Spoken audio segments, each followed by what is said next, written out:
Oh, this is very exciting. I'm here today with Eleanor Tweddell, who is a change specialist, a podcast host, yay, and author of Why Losing Your Job Could Be the Best Thing That Ever Happened to You, which is a great title, by the way, and Another Door Opens, which is one we're going to be talking about today mostly. She helps individuals, teams, and organizations navigate transformation with confidence, reframing change as opportunity. Hence, I suppose, Eleanor, the Another Door line, yes? Exactly. The bit that's missing, which is really frustrating, is I'm kind of all about the mess of it all. Yeah, the door analogy doesn't lend itself to that, does it?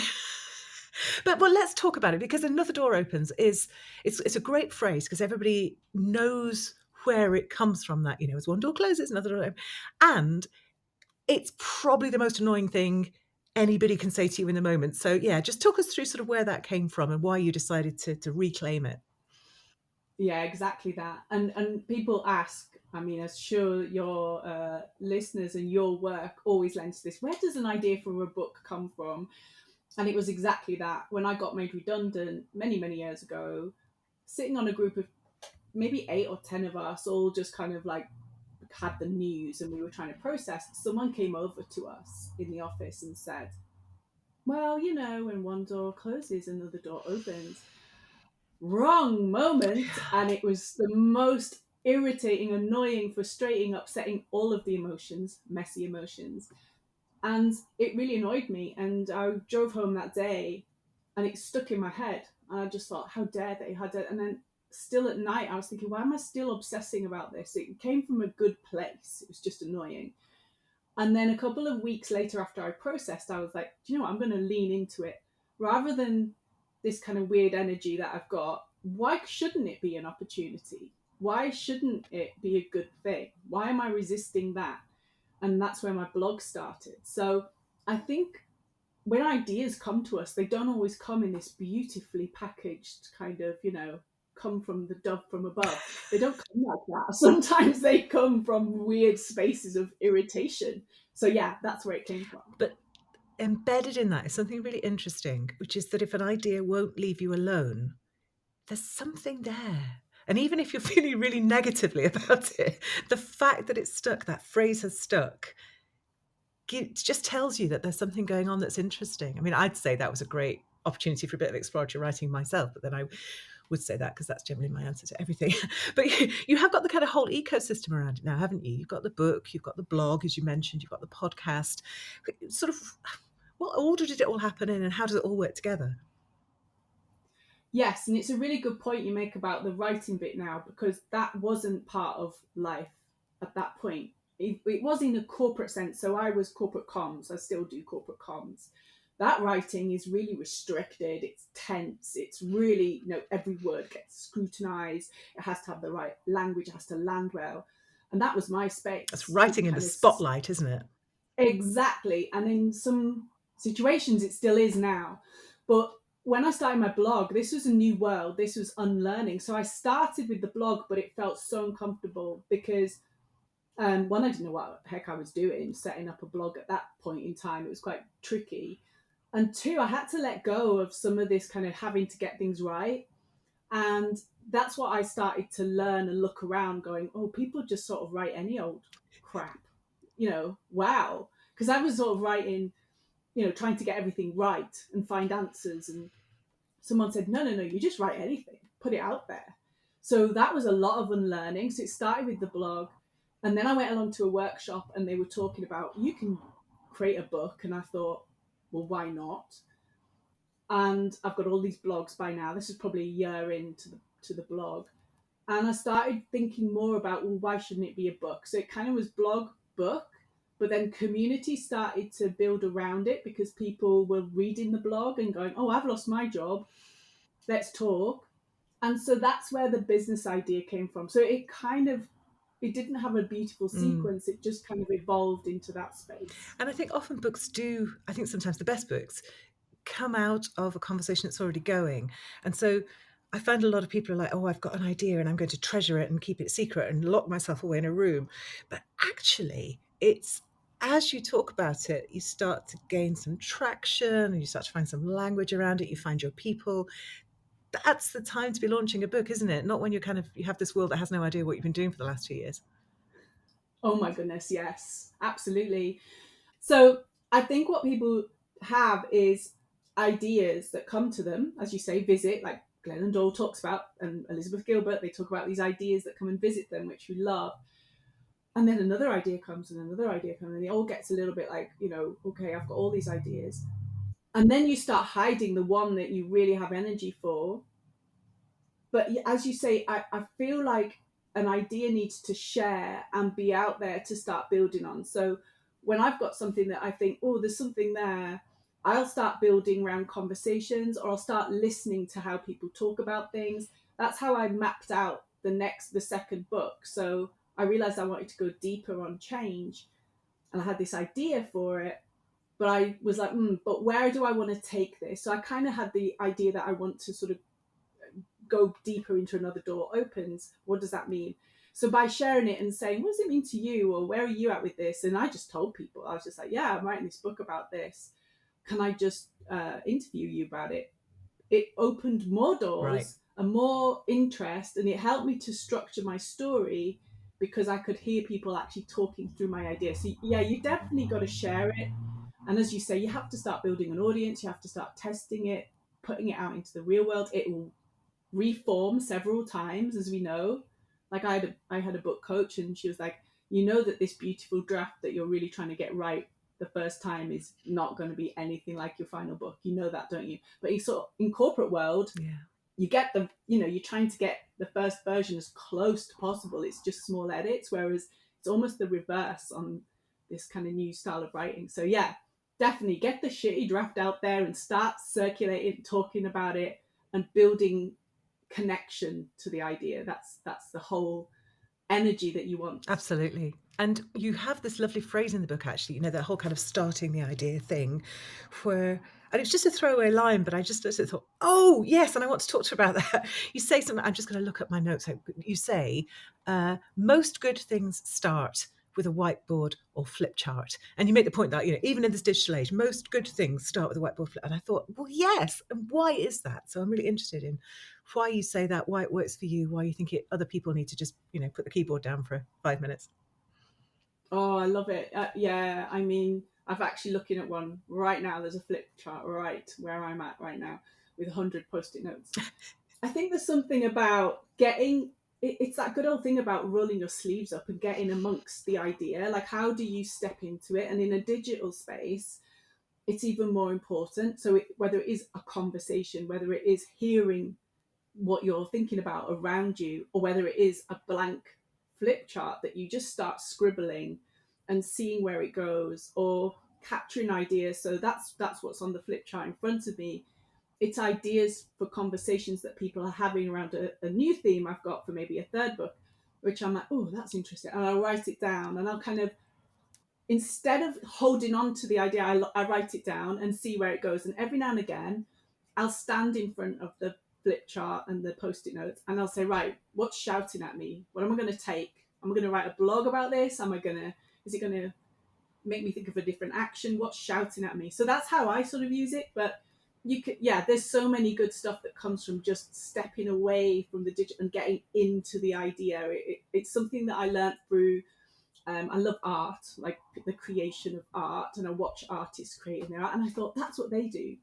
They stand with their thoughts and ideas, and they put the first mark on their canvas, and that's never going to be the first. You barely know what the first mark is when they do that.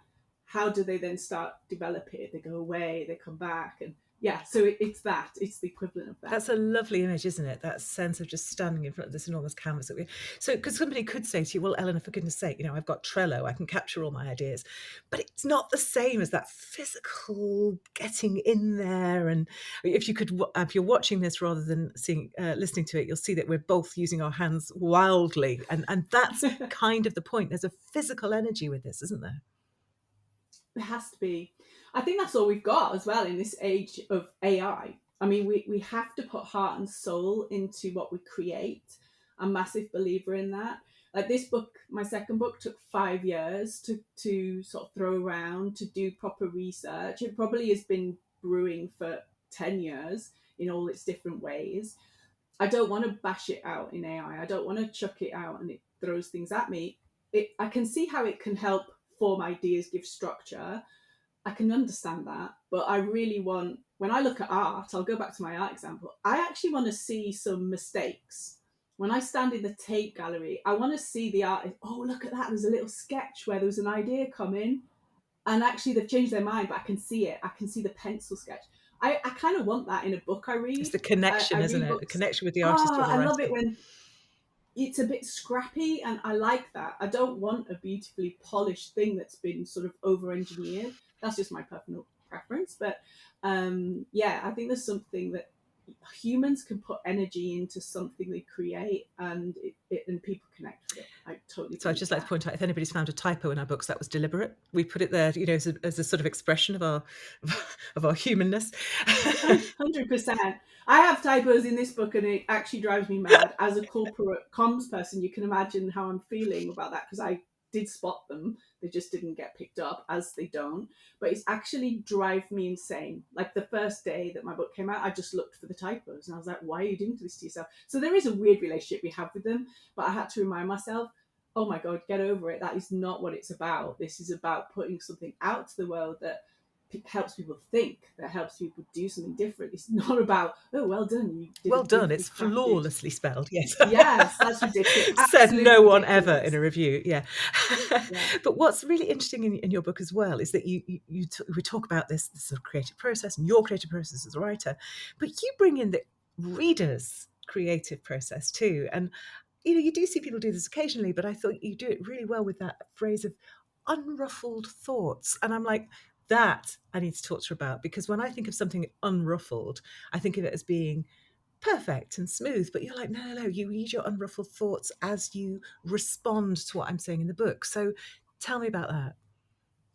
Oh, this is such a funny one. So my mum loves words. She's a huge wordy person. She hated that word. So when I first told her about what I was doing, she was like, she looked and she actually proofread some of my book, and she crossed it all out, unruffled. That's, no, you don't mean that. That's ridiculous. You can't use that word there. And I was like, no, this is what I literally use in my practice. So if you work with me in any way, corporate or individual, I'll say, let's do a bit of unruffling. And what I mean is, yeah, ruffle the thoughts and get it kind of, it's like the water, right? So in a stream, you ruffle the water, and the sentiment kind of comes up, and it makes the water all sort of hazy. And then the unruffling is it kind of starts floating, and suddenly it becomes clear again. That's how it feels to me when you are unruffling ideas. You're sort of surfacing things that then start floating, and something stays with you. And that's what I wanted the book to do for the reader. And I was really adamant this has to be about reader first. It's not my story. It's not a theoretical story. It's not training. It's reader. It's just helping the reader think. And I set that principle really early on in my writing. And then, yes, this keep ruffling your thoughts and unruffling to find what this is saying to you. So, yeah, it was a philosophy of the writing the whole way through it. Has your mum come round to it now? Ah, Okay. not yet. No. Oh no. Sorry, Mum. That's hilarious. But I'm waiting for her review still. it's a very good book, apart from this annoying thing. Yes. But when we are writing books that are intended for the reader, which I hope is everybody listening to this podcast, it's not about you, people, it's about the reader. It's an art, isn't it, to convey information that they don't necessarily know, or a way of looking at the world they haven't seen, because frankly, if you're not doing that, what's the point? Whilst recognizing that it's not about your pearls of wisdom, it's about what they can do with it. So have you got any tips for how authors can sort of balance that sense of what it is that they are communicating, whilst also leaving space for the reader to find their own answers? Yeah. So it is interesting, isn't it? And it's not just books, is it? When you think about it, it's Yeah. training, it's event experience. I always feel it. So when I go to an event, I always think, have they designed this around me attending?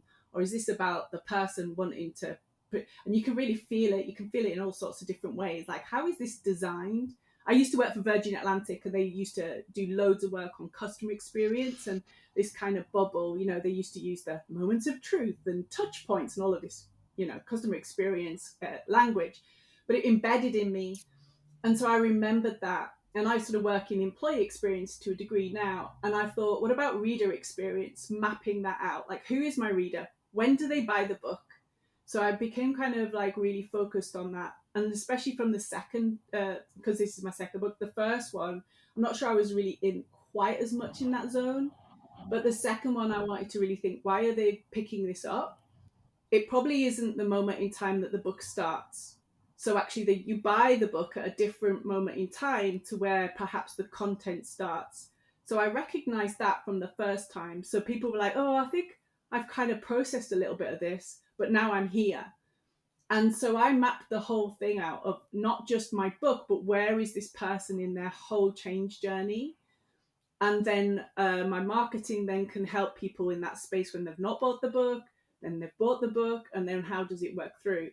But then I started going another layer, and I go, right, okay, now who are they and where they're at? And I did loads of research on sort of attention spans during change. Like, you want short, sharp things.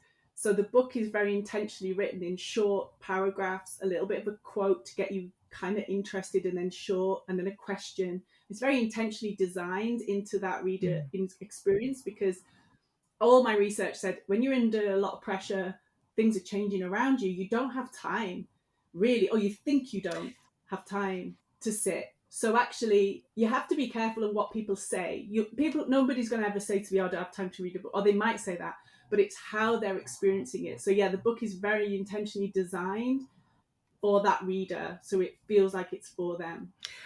And I think, honestly, who isn't under pressure and facing change? So even if your book isn't about that, those principles of using short paragraphs and also kind of inviting the reader in by using questions that are addressed to them, I think that's really valuable. Yeah. And that piece around the customer experience piece. Yeah. So if you imagine, The reader experience, the it's reader's really journey. interesting. Yeah, map it out. Again, use the Virgin Atlantic example. A person who's going to fly it's not just flying. Why are they flying? It's to have a meeting, it's to go on holiday, it's to get some rest, it's to make a deal. Like, think of that.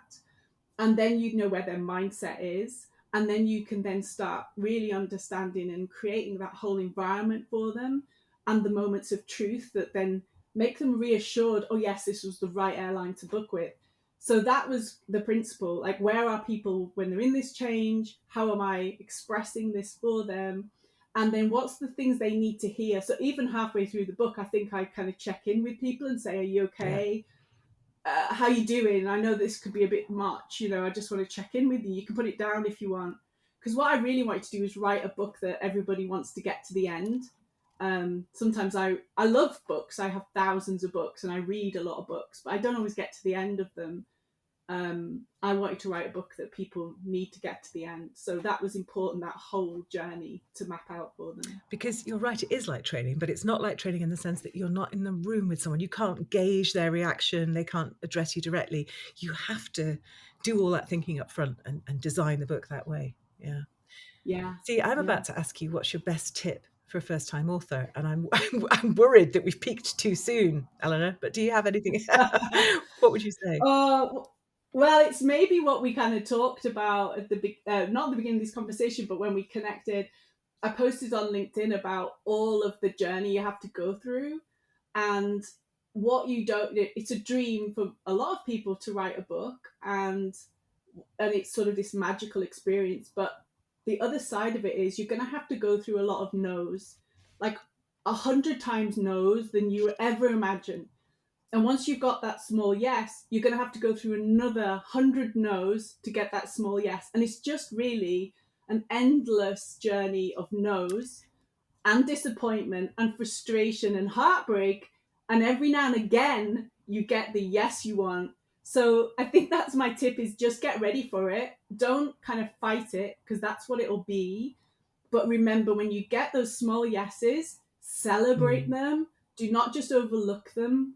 Really cherish them as special moments, because what you do is forget that. You just move on to the next thing and the next thing, and you forget.